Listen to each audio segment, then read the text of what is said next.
what is the perfect amount of time for a beginner music student to practice?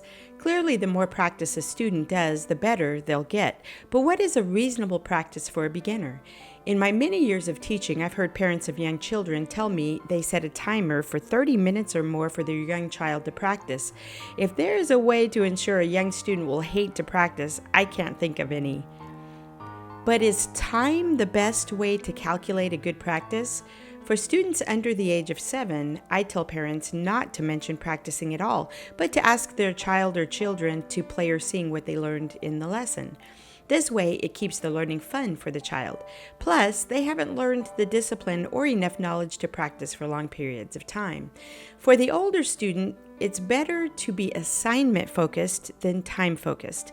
When a student is more focused on completing the assignments given, it will accomplish two things.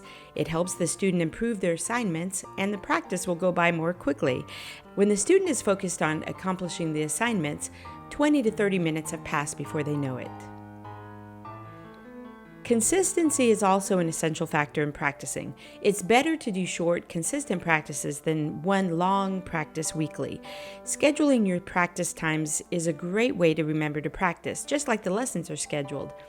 Once it becomes routine, it will be easier to remember and be consistent. How a student practices is also vital to their progress. Before you start practicing, it's essential to be organized and decisive.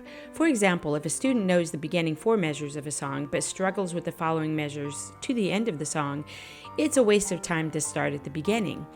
If all a student does is spot practice and repeat the weaker sections until it's learned, I call that a productive practice. The next time the student plays that piece, they will most likely play the entire song without mistakes.